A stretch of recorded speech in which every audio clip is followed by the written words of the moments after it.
All right, we're here. Are you there? Are you there? Can you see me? Let me refresh this.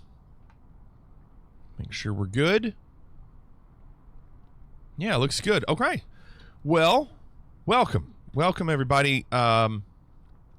We are checking out the new DA50 from Orbx. I do have a link. If you are wanting to kind of check out what we're doing, click that link and let me show it on stream. Here's what we're looking at tonight. It's a new product. It's not available yet, I believe. The version that I'm flying right now on the evening of May 1st is the version that will be released. They did recently update it, and they kicked that update out to all of the early access users. I don't personally have any experience with this plane, but I've really enjoyed the DA42. I'll be curious to see how it flies like it. The body style is really a lot different. It seems like a longer nose, almost seems like longer wingspan. Hard to tell. I'm not as familiar with it. But very curious how it relates to or compares to the DA42 and the DA62. Skyward Simulations DA50 Romeo Golf. It says it's a modern single-engine aircraft powered by 300 horsepower turbo diesel engine. Sleek airframe is made of carbon fiber, which sets a new bar for aircraft construction. Aircraft can fly at 20,000 feet at a speed of 180 knots. I will say, when I tried it earlier, I was consistently getting 150 knots. So I'll be curious, maybe at a higher altitude it does that, but if we're going to be flying around like 1,000 feet tonight, I have a feeling we'll be hanging around the 150 knot range. Maybe even a little bit slower if we're just wanting to do a little bit more sightseeing. It says, with great fuel consumption, this makes up for one of the best modern general aviation aircraft. We've carefully developed this aircraft for MSFS 2020 with attention to the small details and the overall experience, allowing you to enjoy this aircraft from your home. Our aircraft has the following features available to you: an accurate 3D model, true-to-life definition textures, custom-coded systems including ECU and TKS, ground idle function simulated, an accurate flight model, working title Garmin G1000 integration, included hand-painted liveries, and immersive custom sounds by Boris Audio Works. Boris Audio Works also did that recent CRJ 700 sound pack that Orbx did that was really good. Really good. They've got some screenshots that you can kind of see. I will say the one screenshot that worried me was this one. I saw this. We talked about this a little bit last night on the last stream. I am not a huge fan of GA planes that limit my visibility. So when I saw this screenshot, I thought, okay, I want to see how it looks in the sim, where we, you know, if that's the camera angle that we're going to, or what camera angle we're going to be using, because we wouldn't be using this camera angle. So I'll be very curious to see how that is. And then you can check those out if you want to click that link, the other screenshots. So here's what we have. We are flying in Key West tonight. For this flight, I thought, or to showcase this plane, I thought it'd be a good idea to do some touch and goes, get a feel for how the plane acts. I've got both doors open. The flight model itself looks really good. Just the textures look really good. I chose this livery. If you zoom in on it, you can kind of see how they did some of that hand crafting. The textures look really good. Some of the details with the screws.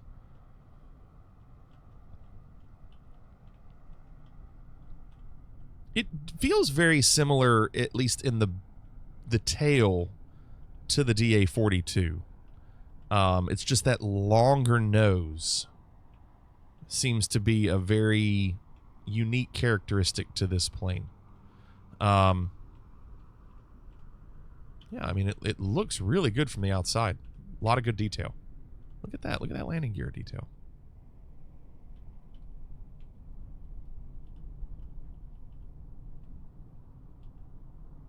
the textures on the inside of the door, like this fabric, that's one of the first things you'll notice when you're inside. Very, very detailed fabric. You can see the back, they've just got kind of a 3-seat bench. It has 2 doors up front that will open, nothing in the back that will open. It's not like a 4-door. Let's see. And here is, well, that's not the 42. They used a different model. And I have the 42 installed. It's not the 42.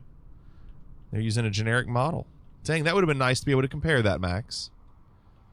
But sometimes Microsoft Flight Sim 2020 doesn't want to always match the models.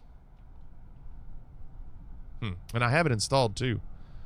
Now I see Mr. Mixty is in the 62. Let's go over and look at the 62 real quick. Oh goodness, I hit the wrong button. Hold on, come back.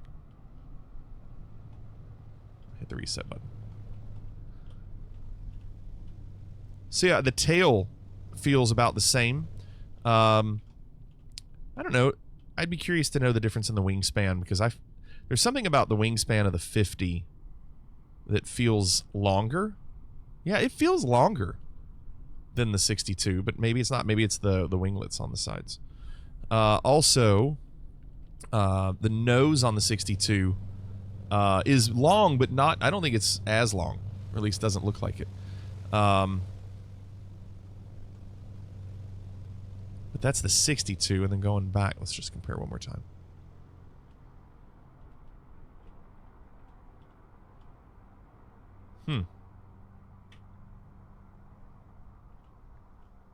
It's a neat model, though. I do like it.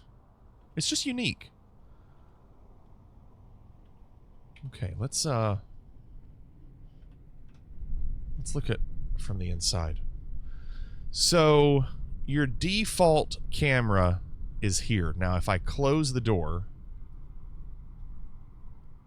look how much the door continues to cut off your view. So if you have the door open, it almost feels not too bad because you only see this. But as soon as you close that door, you lose all of this space.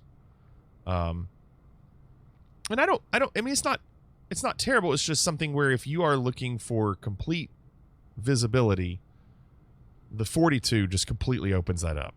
It's too cool. But I will say, the one saving grace for this is the texture of it is really good. I mean, like the detail of that is really good. You can see what looks like a fabric. I mean, I don't know if it's a fabric or like a plastic, like a nylon. I don't know. But there's a lot of detail in it. And the same thing's going to be the case for this side. Nice how the sound completely went away and you hear that squeak from the door. That's cool. Couple visors. Look like big sunglasses. So let me reset this camera. So this is the default camera angle. If you move to the middle and just raise up just a little bit, it's not too bad. I think if you flew from this vantage point. But if you go here, I will say, when you look left, the visibility is really open. Like there's a lot of visibility looking to the side. But, I mean, you can see how much is cut off when you're looking from the front.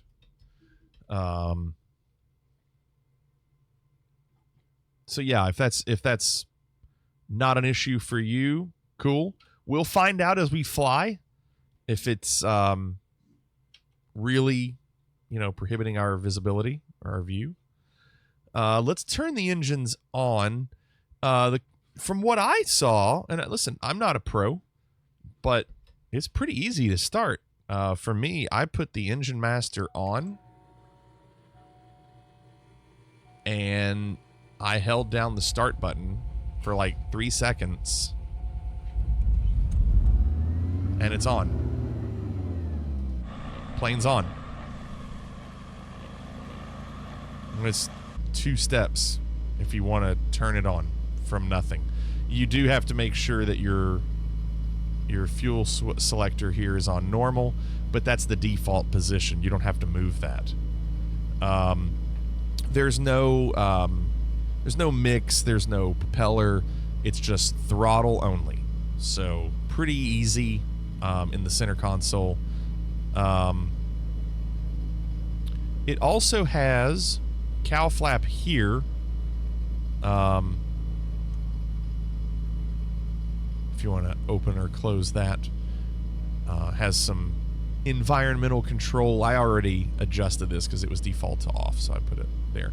You can change that.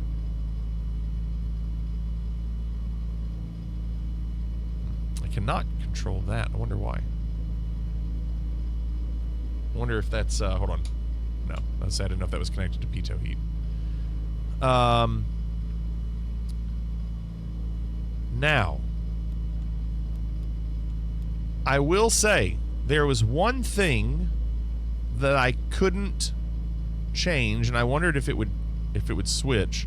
Somebody's probably going to have to help me with this. I can't get this VOR to switch to FMS. When I hit CDI, it doesn't switch. Now, if it's a bug, okay. Is the AV Master on? Can't tell. Let me see. AV Master. It was, I thought. I'm pretty sure it was.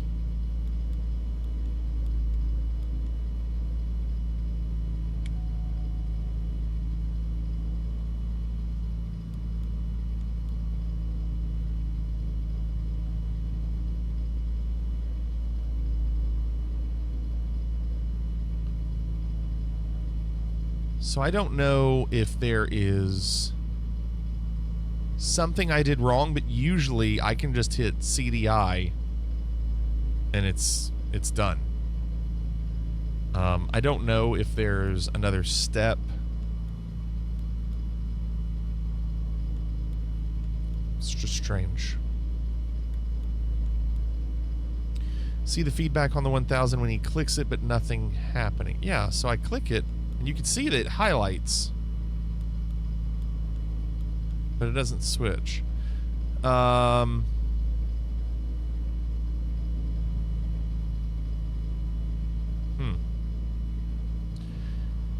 It's not the end of the world. I can always look over here and follow where we're going this way, but I don't know. I don't know. That says CDI.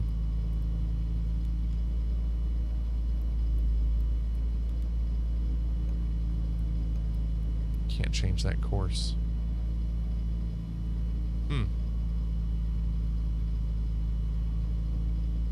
I don't know. I wonder, out of curiosity, I wonder if I reloaded it, would it fix it? Because there's nothing else you can do to make that happen.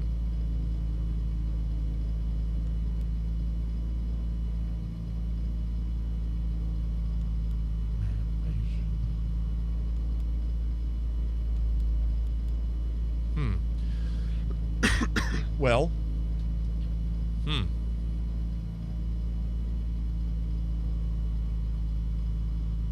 Let's try it.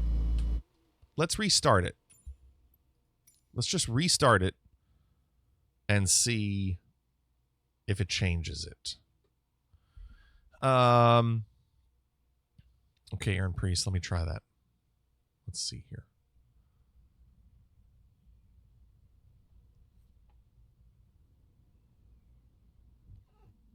I like the sounds, though. The squeaking. It's a funny squeaky sound. Okay, enter. GPS position. Give that a second. Okay.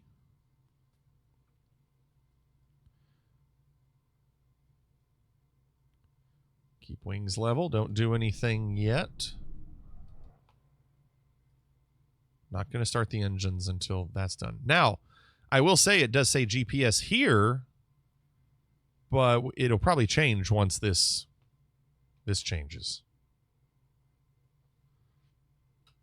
Let me also Oh, that's on. Nice. That's already on. Good.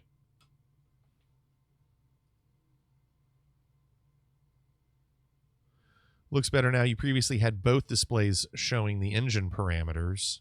Now only the MFD does, which is normal when both displays are working. Okay, I didn't notice that. So, and I really would not attribute that to the plane. I feel like that's a sim issue, right? Yeah, see how it's working now? The engine parameters on the PFD were a known fail condition. A known fail condition in the sim, it's an NXI issue. There we go, an NXI issue. So a simple restart would fix that for you. Okay. Let's turn on the engine again. Again, pretty easy, just on.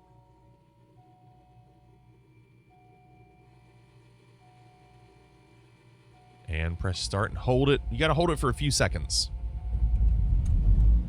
Now you can let go.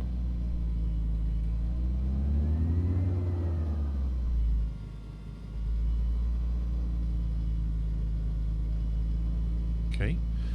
Pitot heat. Okay, we'll adjust some of those.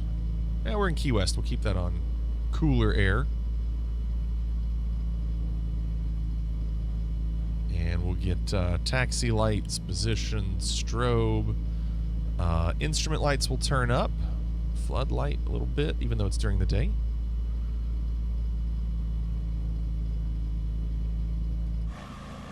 All right. So let's taxi a little bit. See how she moves. Again,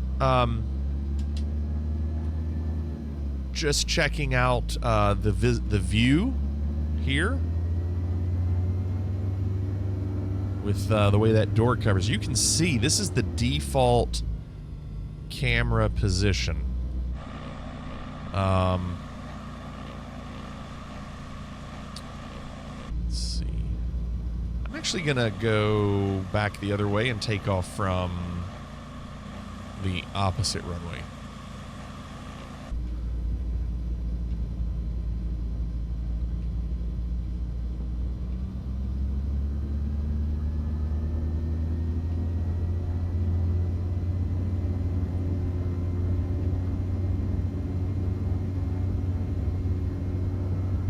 Let's listen to the interior sounds and then the exterior sounds. So we're going to turn it up a little bit.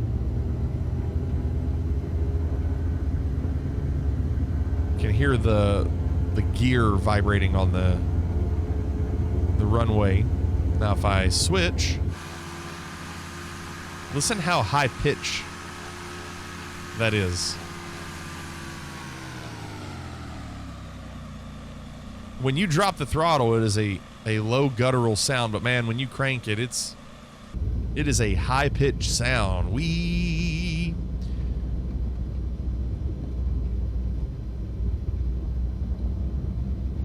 So if I move to the middle and I zoom out, that's what it would look like. Now, not many people are going to fly with this vantage point, but you can get an idea of how the windows line up with the frame. But again, if I go to default, it's there. Now, if I zoom out a little bit, that's what you get. Now, I will say, check this out. If you move the camera position forward one notch, that's what you get. Now, if you go up, more visibility. So you can make some choices. Turn landing lights on.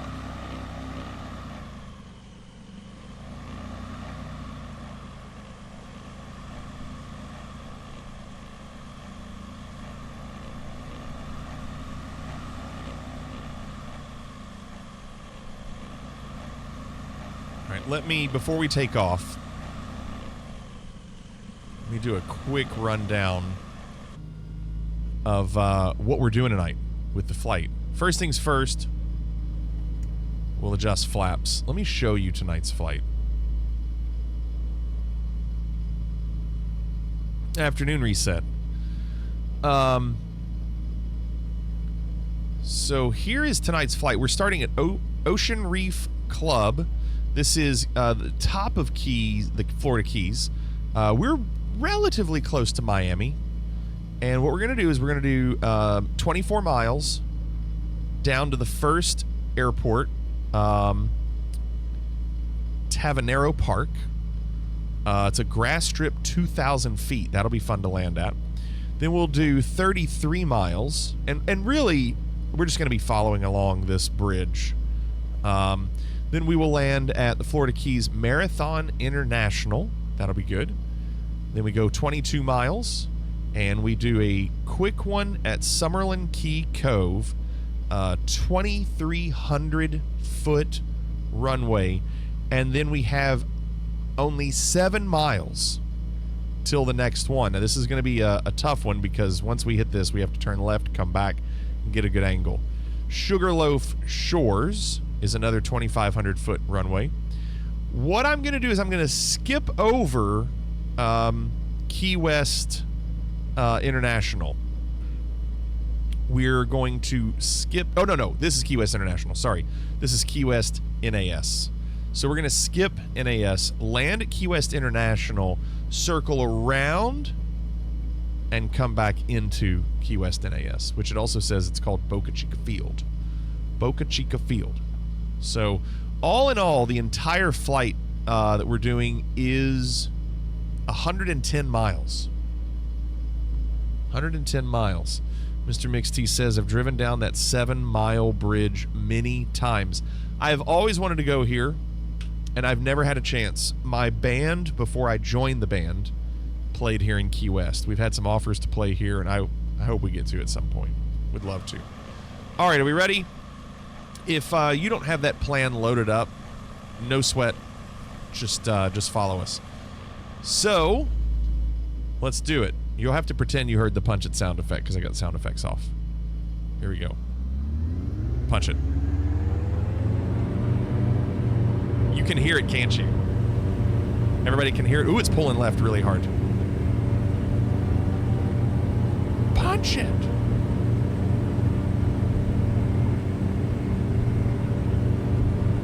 All right, once we adjusted off that first pull, it was fine.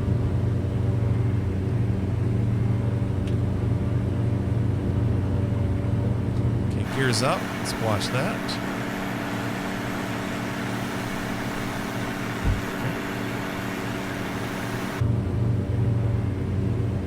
Boy, this thing's got some get up and go.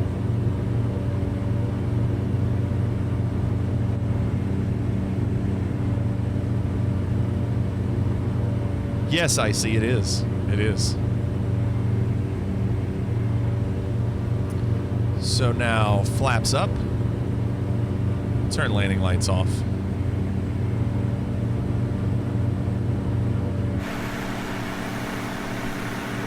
So currently climbing at 1,400 feet, 110 knots. So I really want to hold at 1,000 feet tonight. I don't want to go any higher than that.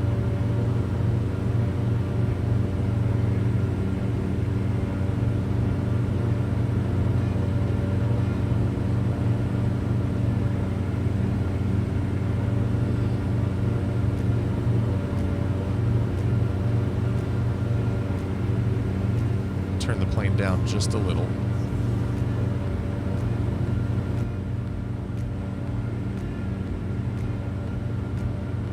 All right, so let's see how it adjusts with trim. I did notice earlier that when you try to trim the plane, it needs a little bit more than normal to see an effect once you adjust trim.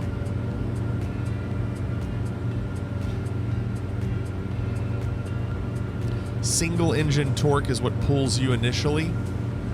Well, I'm going 155. I'm going to pull the throttle back a little because, as you can see, we're pushing a little too hard. So I'm going to pull that back just a little.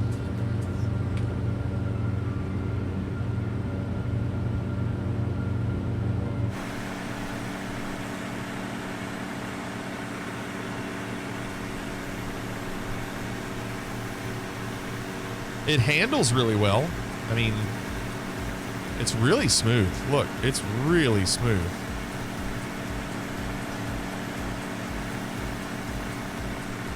Really smooth.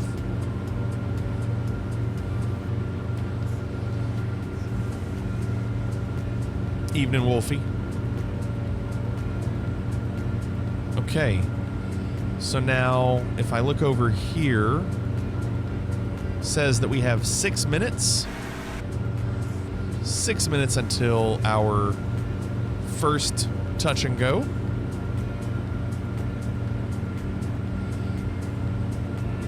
So if you want to get your predictions in, go for it. I did hear it in my head, Caveman. I did. I know they won, and I know the Reds lost. Sad day. Well, I said I was going to hold it 1,000, but it looks like that's turned into 300. Pretty low. But the performance, like the frames are great, which they usually are in planes like this, but this is always a great flight. This Key West area has a lot of photorealistic areas. The airports are all really close to each other, so you can do a lot of touch and go practice. It's really good, and we've not done it in a while. You can see, I mean, look at the speed. This thing's moving.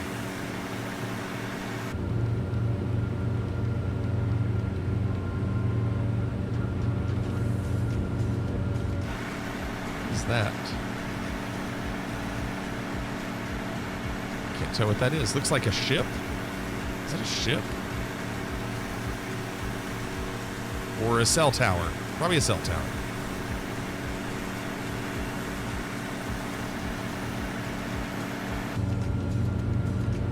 Okay, says we'll be at the airport in 4 minutes. I'm just following this main road. So if you're zoomed in, you only get this. If you zoom out like twice, you get just this extra portion over here, which I think helps.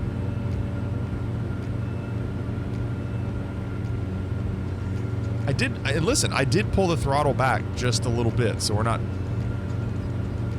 overdoing it too much.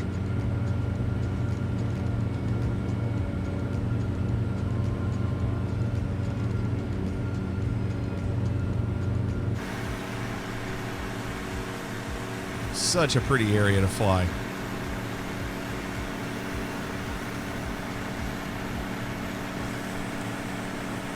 It looks great. The plane, again, the plane looks great and it flies great. I would say if you don't have the 42, you should probably get the 42. It's really good. If you have the 42 and you're looking for another one, so far, this one's really good as well.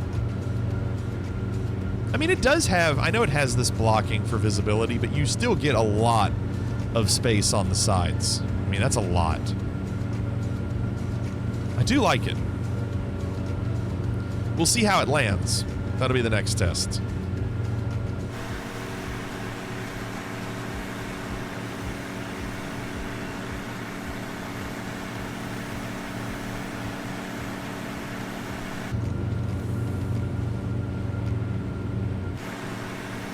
These antennas.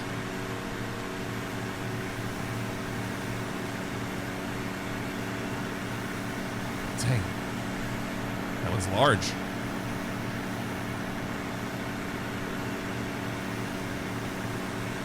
A lot of detail down here.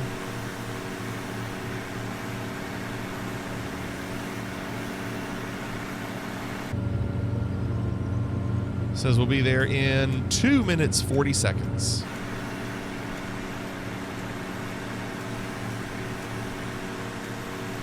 So the first one we're going to be landing at is Tavanero Park.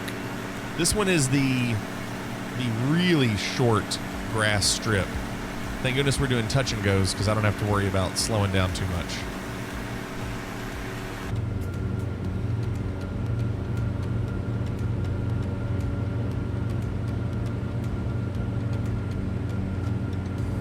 This is an enjoyable experience, at least from a frame rate standpoint too. Like, Look how smooth the frames are. It's really good. Still, and I said it earlier, this thing is going to hang around 150 knots. We do have a 9-knot tailwind, so that helps a little bit. But we're also really low to the ground. So get a little bit more altitude, you won't have that issue.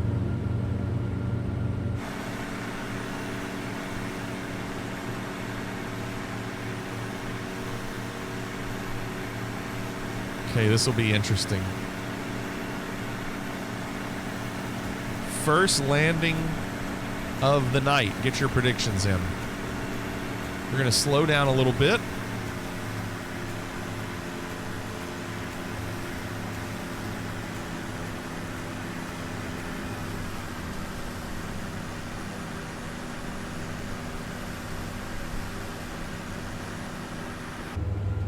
Drop gear.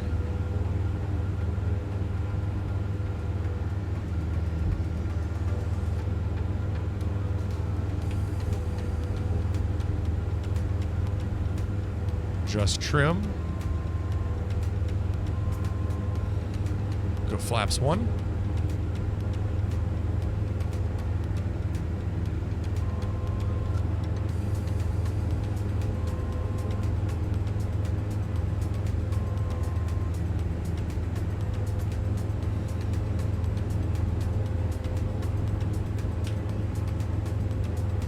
Drop throttle a little bit more. I just don't want to overshoot this because these runways tend to kind of come out of nowhere.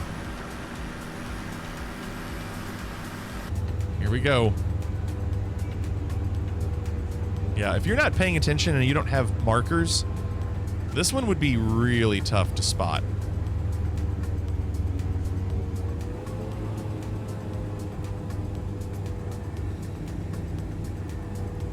Just doing a touch and go.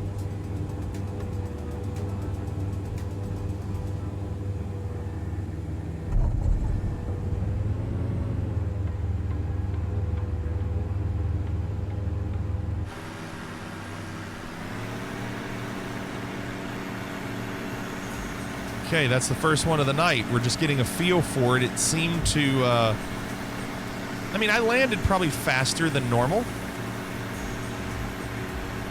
I landed a little faster than we probably normally would. So we'll see if we can slow that down on the next one, since we're doing touch and goes.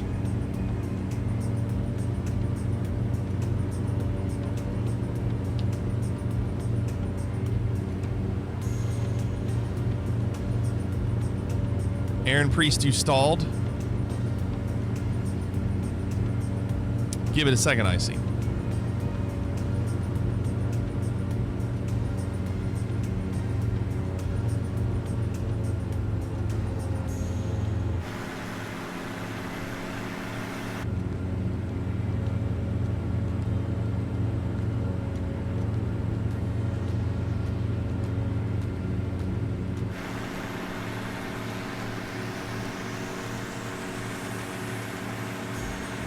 A lot of people flying in this area too. Yes, it is, Katie. It is the Keys. It's a great area to fly. We're trying out a new plane tonight from Orbx, the DA50.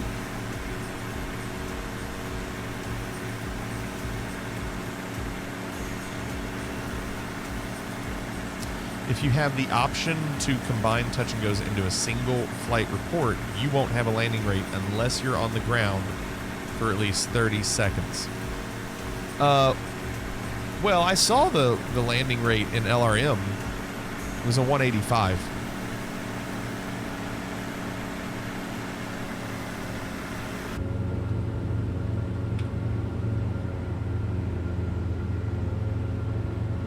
It says it's connected.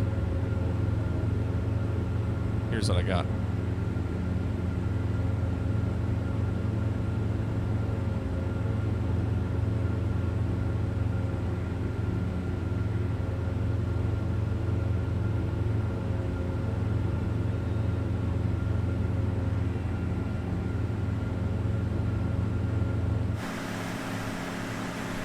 No, not 158, 185.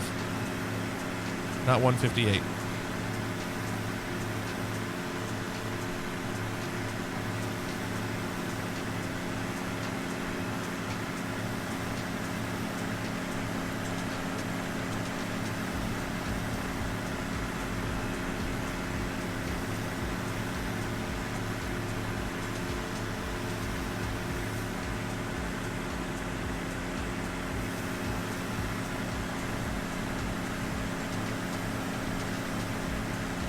It is trying to load a lot of information from all the satellite data. All the photorealism.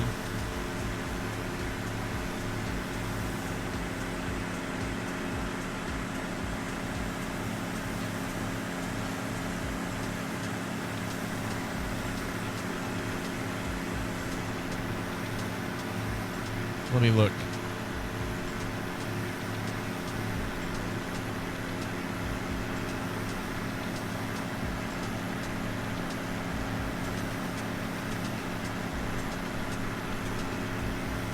So it does. Listen, Clorix, right now, combine touch and go landings into a single flight report is checked. Are you saying I need to uncheck it?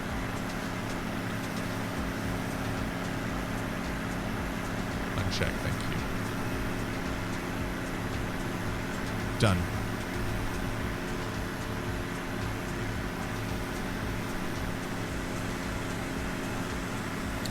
Definitely some issues with the bridge.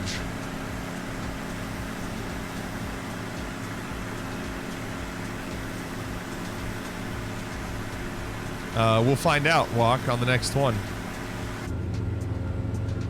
So the next airport we're landing at is KMTH. That's Florida Keys Marathon International.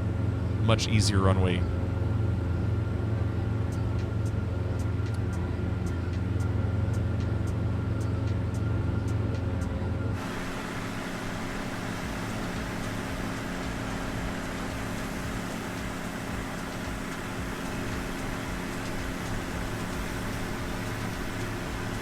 Such a cool area. I would love to go here.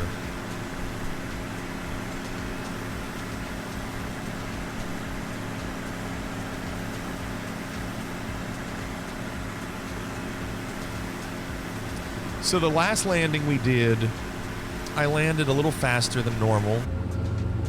Probably responsible for the slightly heavier landing or harder landing. On the next one, I'll try to come in a little bit slower. Part of that, too, is I couldn't see the grass strip until the very end, so I wasn't exactly sure where it was. Oh, I'm sure it is, Kuda. I'm sure they have great beaches here. Look at these houses. Gosh. Can't imagine these houses during a hurricane.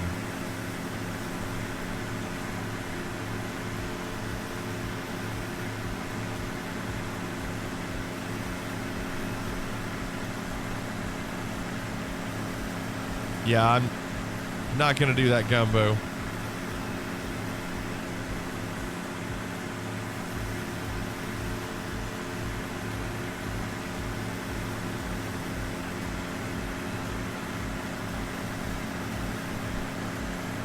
I've said it before, I'll say it again.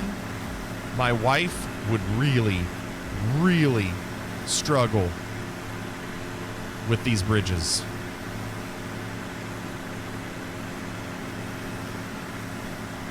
Katie, that's awesome. So you're really familiar with this area. You worked on cruise ships, so did Walk. She would struggle with these bridges here. This bridge is too long for her. Now all of this is fine. You're on land, but it's the long bridges that are rough. Giant waffles in the DA52.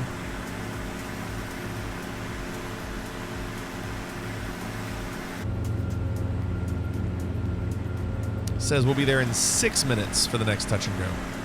6 minutes.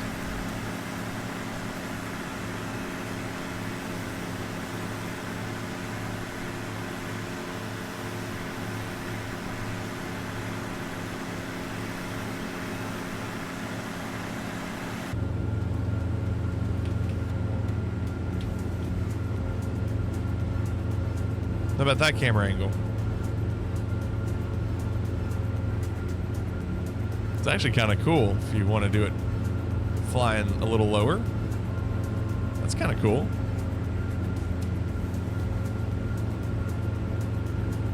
Got to be careful. You don't want to hit any photorealistic overhangs.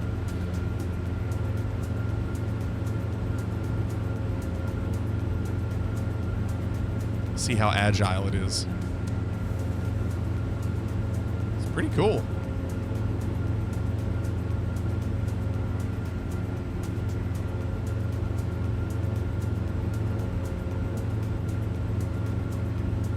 I like that. I like that a lot, actually. The camera angle is really cool.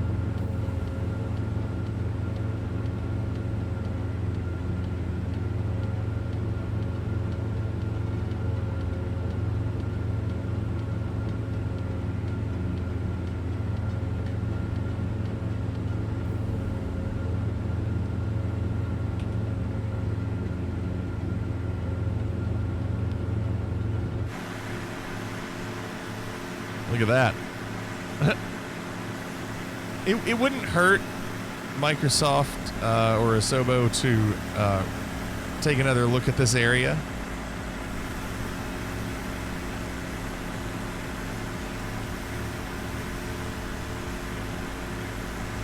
Yes, Bleeman. Yes, perfect. Speaking of, both of them are laying behind me, sleeping. They're so comfy right now. That's really strange. Usually the bridges, the photorealistic bridges in this, aren't covered in water.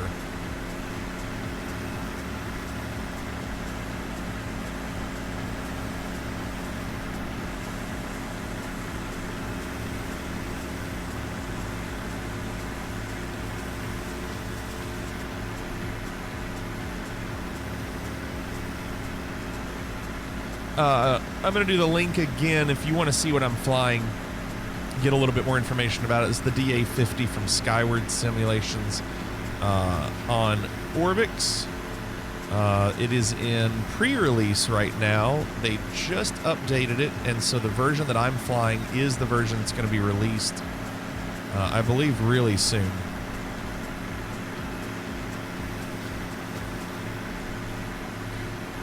I'm just kind of checking out all the different ways that you would fly, at least camera angle wise. We've done this. We've kind of shifted in the middle a little bit. We've also done where if you move the camera forward, you get kind of that view. We got one! Tyson Meets, thanks for the follow. Welcome.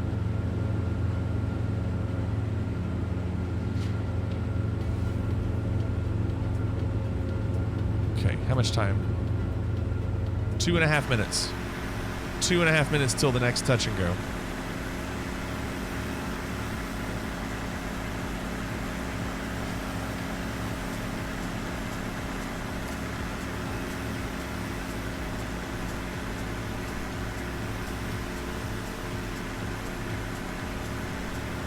I don't know. Walk, I have it open on another browser, and so far it looks okay. We'll see if... look at Dr. No Thumb getting really far down. Donation. I thought it was a trap. Bridge and elevation test donation. Katie, thanks for the donation. Thank you.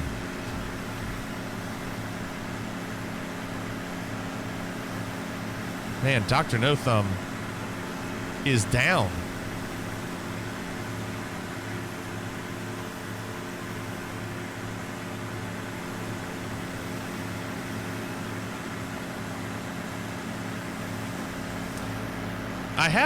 I have the stream open on another browser, and I can see right now it looks okay, so we'll keep an eye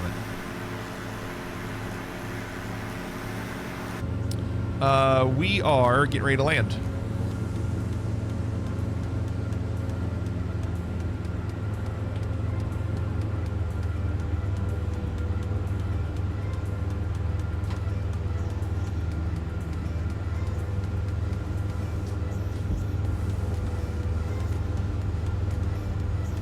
All right, get your predictions in.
we go. Landing a lot slower than the last one, I hope.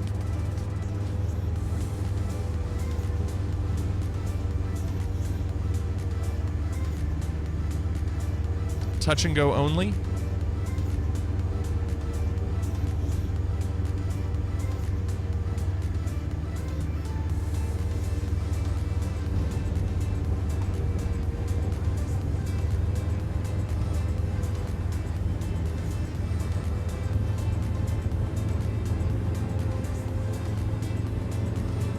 Man, this thing is getting pushed.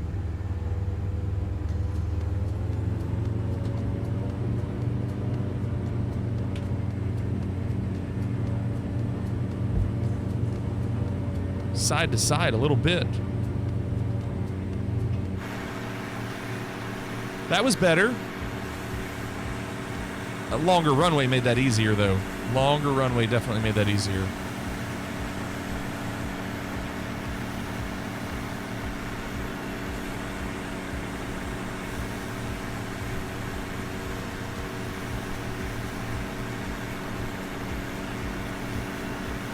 Okay, so now after this island clears, it is a longer bridge. And I don't know if it's like the other bridges we've seen or different.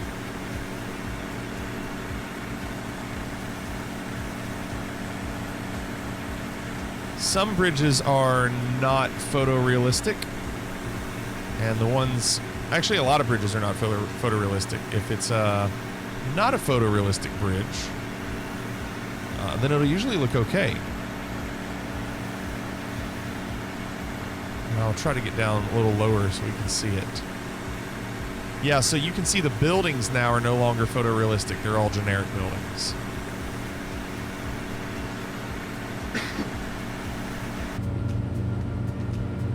Yeah. Check it out. I'll get down low, Katie.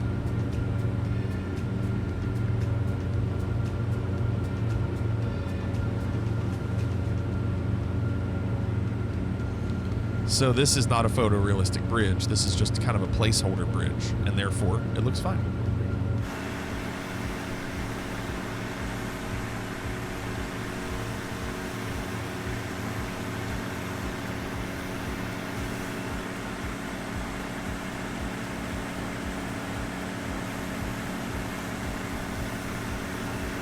I will say the plane does sound really good. It's that Boris Audio Works that we saw on the CRJ700. They're using that with this plane. It is really good, depending on your camera position.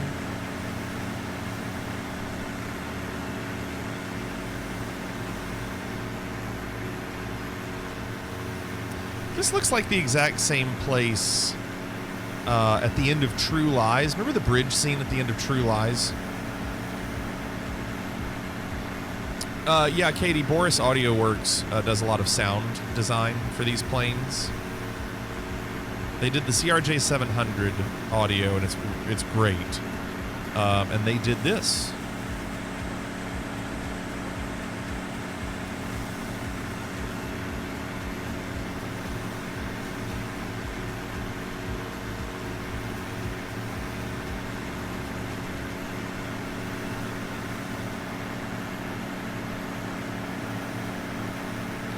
Notice the car is driving under the bridge.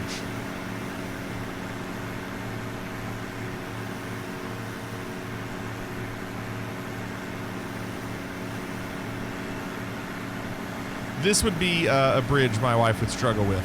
This might be the biggest bridge that she would struggle with.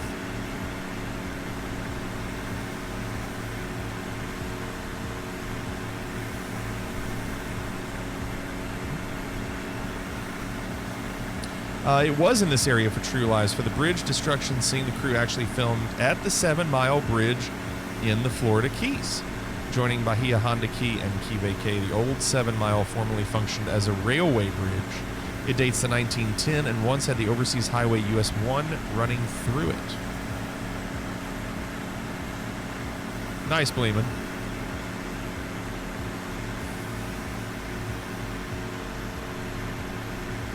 It's just a great area to fly.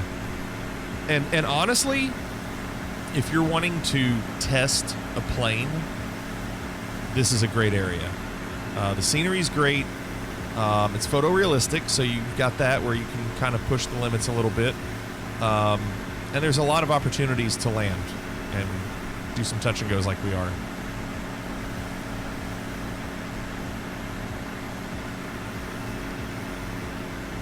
So the next airport we're landing at is Summerlin Key Cove, and it is a 2,300-foot runway.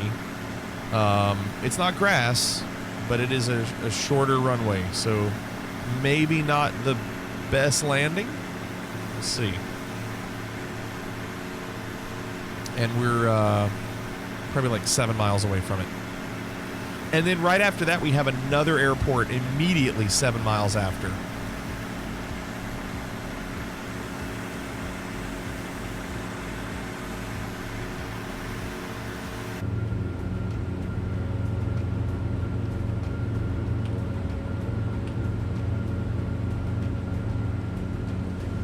I still do like this camera angle.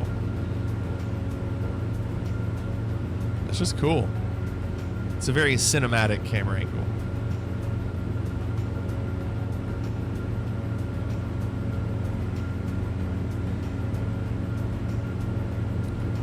I assume coming back the same way it just loaded the area normally. I don't know. I really don't know, Katie. Can the cars drive on the bridge instead of under it, or is that just a beautiful dream? They typically don't, unless the bridge is even with the terrain. As you can see, they're under it. See how they're still under?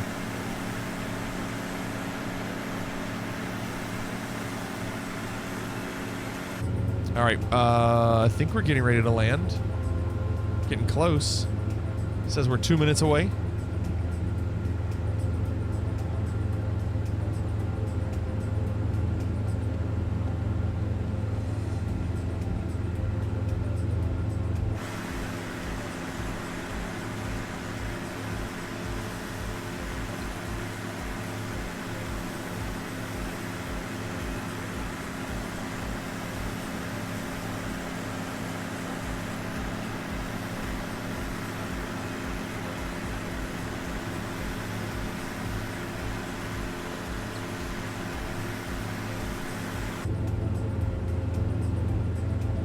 Okay, we're getting close. If you want to go on and get your predictions in, it says we're a minute 40 away.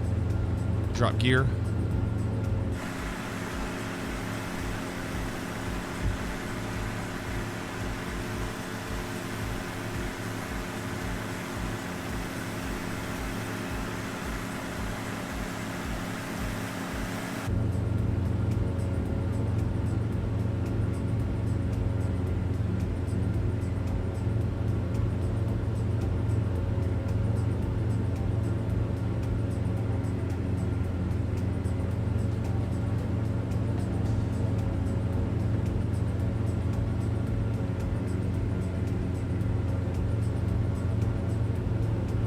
Might be it right there. Kind of tough to tell.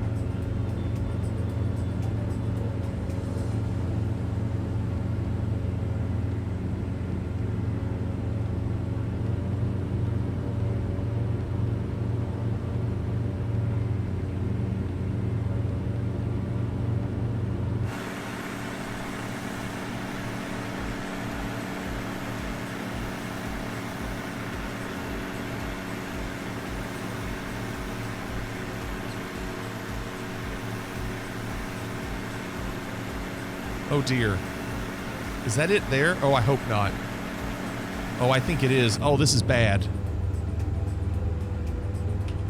All right, brace.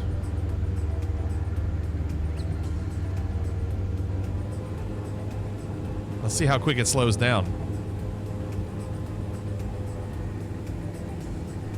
That's just tough to pick out. It's also a really skinny runway.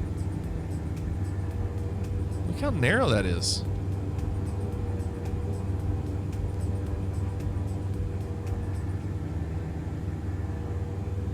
Oof. Oh, that hit a lot sooner than I expected. I will say that's something I have noticed with this plane is that you hit the ground sooner than you think you will. Not great, Bob. And with that, we're going to be landing in 7 miles really, really quick.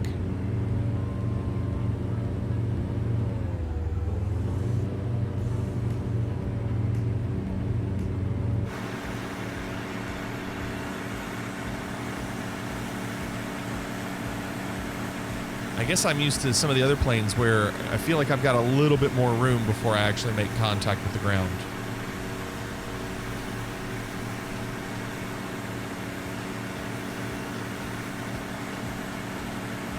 Look how pretty that is.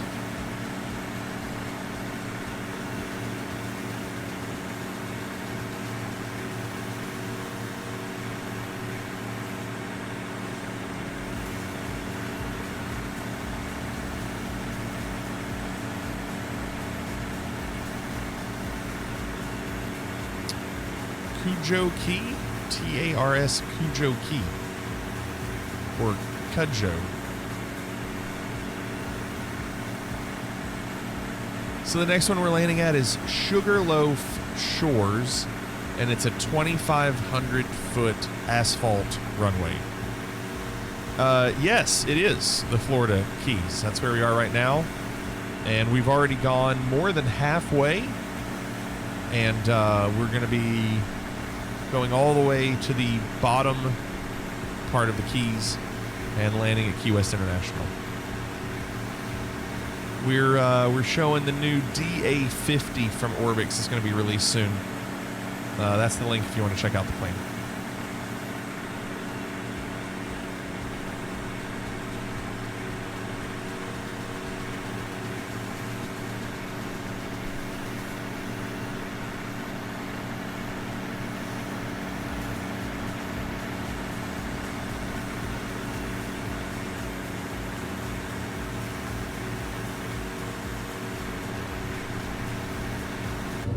Dang, we made it up to 2,000 feet. That was quick. Nice tweak.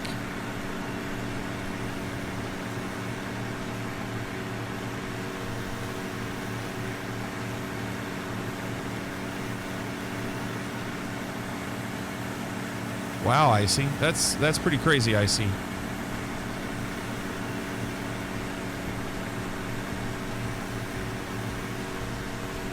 Yeah. You can definitely tell there's parts of the Keys down here that are uninhabitable. I kind of overshot the runway. This will be interesting.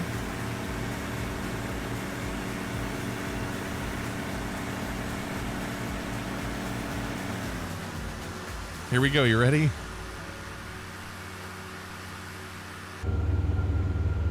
That's a big difference, Blackzilla, is and isn't with that statement. Huge difference. So it's right there. You see Mr. McStee going to land? Right there.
GG walk.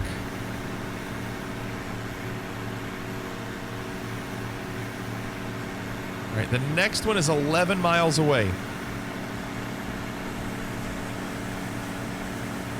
was a good recovery. Best landing of the night. Good recovery.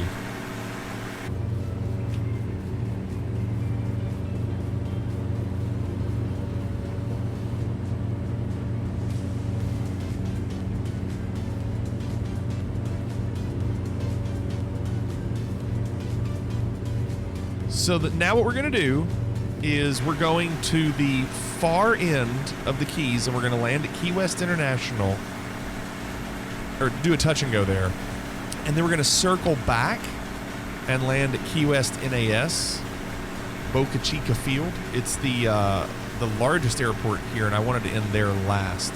So we're actually going to skip Boca Chica. We're going to fly over it, land at Key West International, and then circle back to Boca Chica.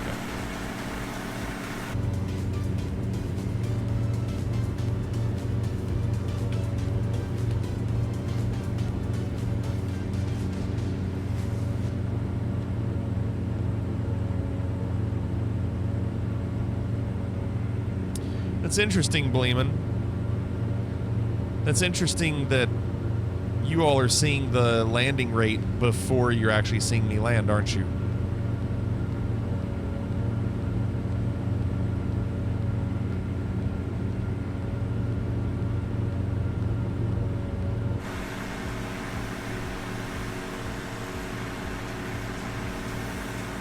Look at all these little islands.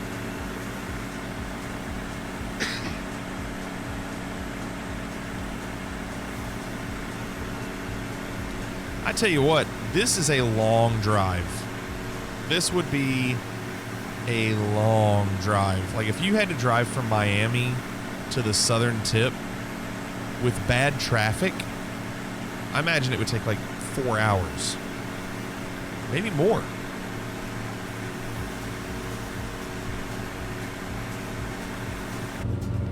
It's a flight stick on this plane.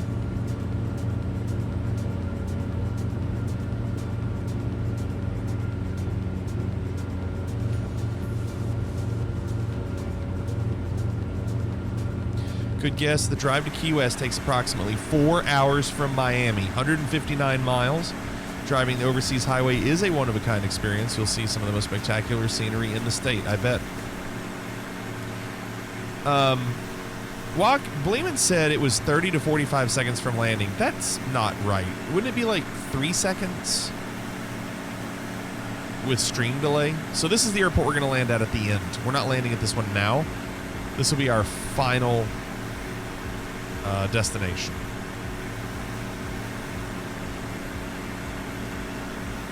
However, we are going to land right up there, so get your predictions in.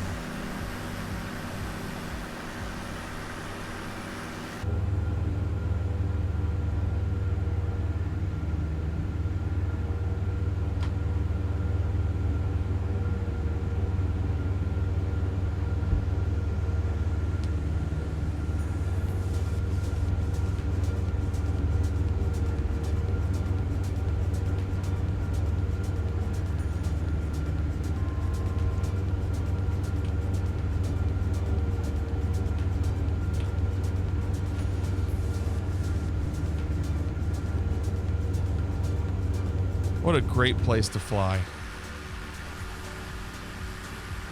Great place to fly. Yeah, Bleeman, see what happens. See what happens on this landing.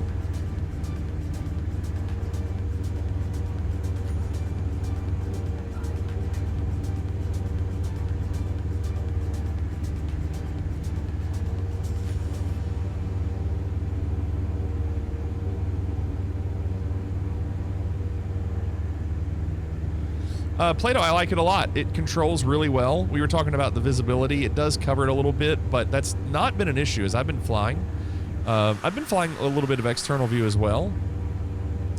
But it hasn't bothered me as much as I thought it would. You got a lot of visibility over here, which helps, I think. Also, you can zoom in and get a little bit more there.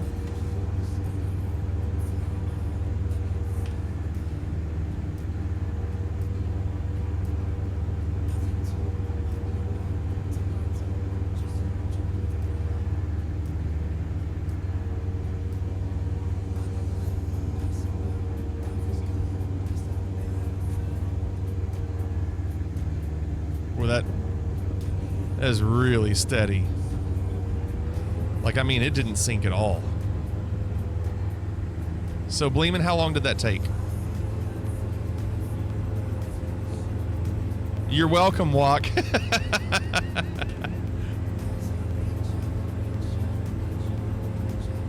There we, yeah, Bleeman. That's what I thought. That's what I thought. Okay, gears up, flaps up. So that was Key West International. Nice little complex over here.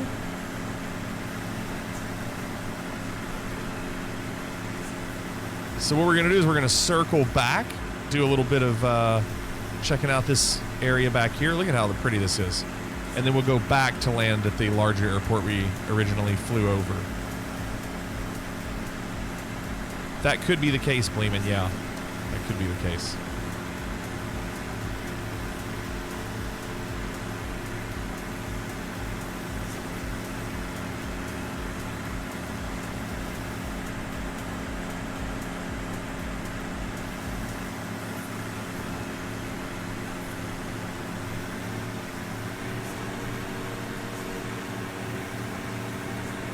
This is a good plane for a flight like this. Because it's relatively fast. I mean, it's 150 knots, so it's not quite as fast as the 62. But it kind of fits that middle ground, you know, more than a 172, less than a 62. Good for this kind of flight.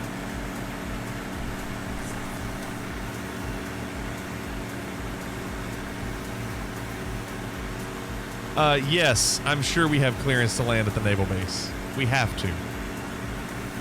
They'll love to have us. All of us. With the cruise ship down there. That looks like a Carnival Cruise Lines. Doesn't it? It is. Look at that.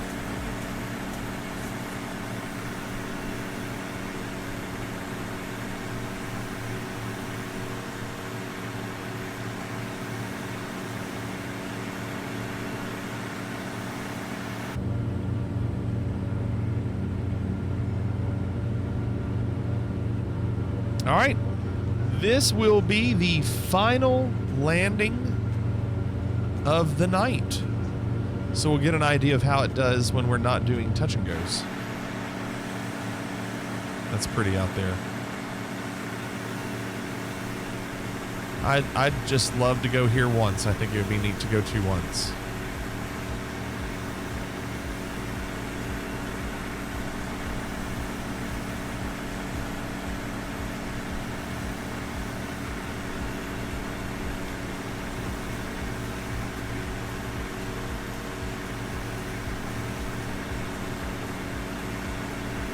All right, Walk, I'll do my best. Kind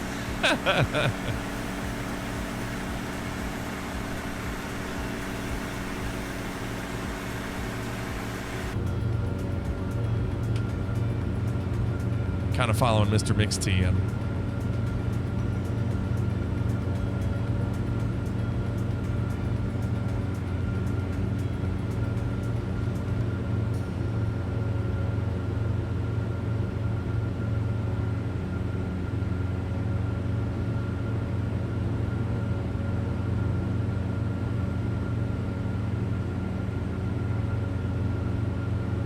All right, let's slow down a little bit.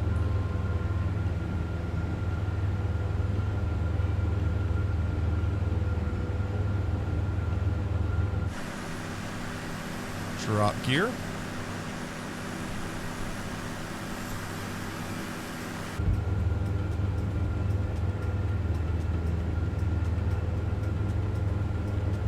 Flaps one.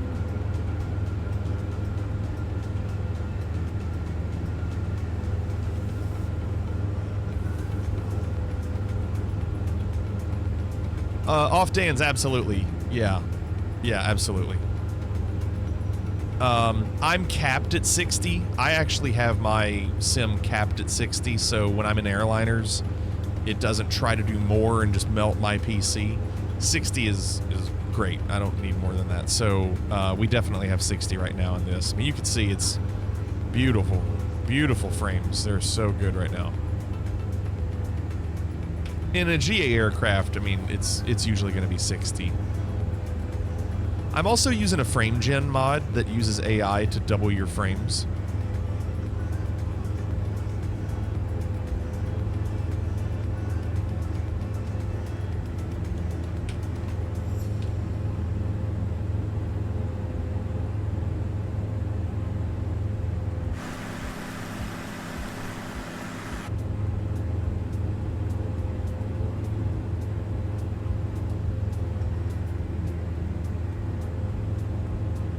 All right, here we go. Get your predictions in.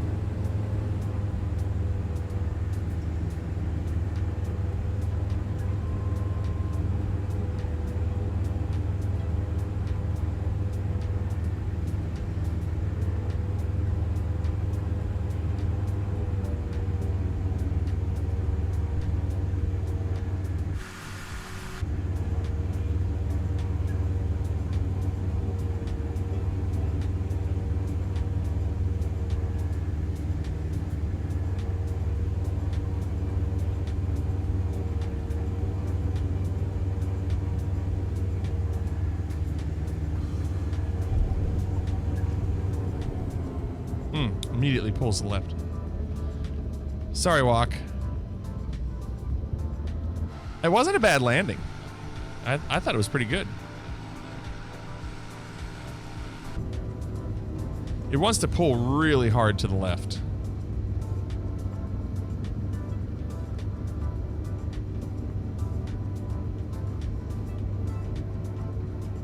Wait, what was that? That's weird.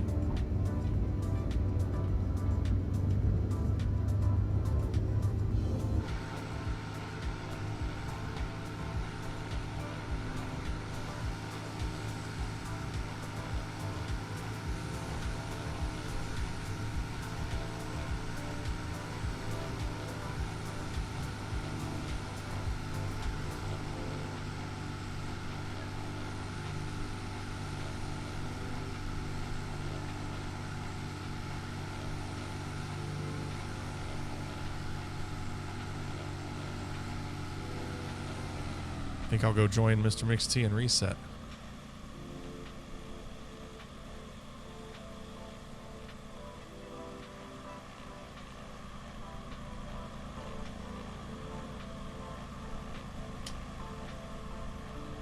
Yeah, really solid.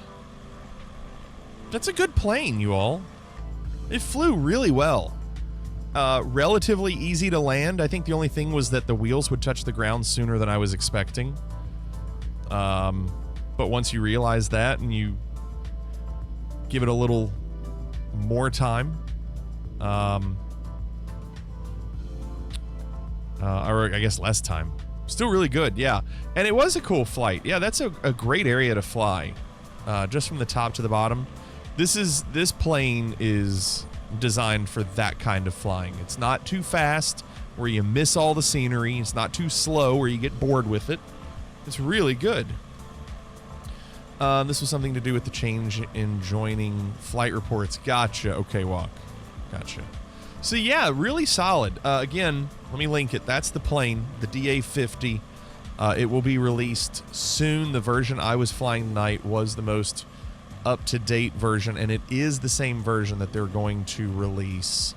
I don't know how soon. I'm not sure how soon, but I only showed this livery. I didn't go through the other liveries. I think there were like maybe, I don't want to don't quote me on it. I think there were like 5 or 6 liveries. This one was the most colorful, so I liked it. But it's a really nice plane to fly. I didn't mind so much the view being blocked like this. Plus the view is great when you open the door. And the sounds were really good too. So, really strong. I like that a lot. Well, and with that, we are done. Like I said, I said earlier the stream would end a little early tonight. I've got some things I've got to do. But hope you all enjoyed checking out the DA50. Curious if anybody's going to grab it. If you are thinking of grabbing it, take that bookmark or take that website that I just linked to you and bookmark it and grab it when it comes out. So that's it for this plane tonight. Tomorrow, we will do a normal airliner flight with all the redeems and everything like normal. So, hope you all enjoyed checking that out. We're going to raid somebody.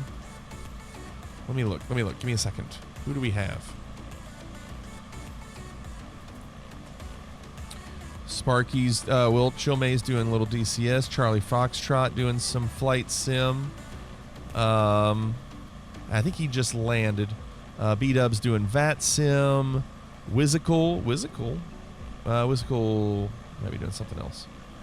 Anybody else? Ooh, Spaz. We're gonna go raid Spaz. You all never see Spaz. Some of you have seen Spaz in chat, but Spaz, I haven't seen him streaming recently, and he's been going for 6.5 hours and is doing a Super Nintendo game. It looks like a Super Nintendo game. So let's go say hello to Spazardus. Thanks again, everybody. Appreciate you all being here. Hope you all had a good time. Hope to see you all tomorrow night. Hope you liked watching this plane. Come back and we'll do it again. Hope to see you all tomorrow night. Night, everybody.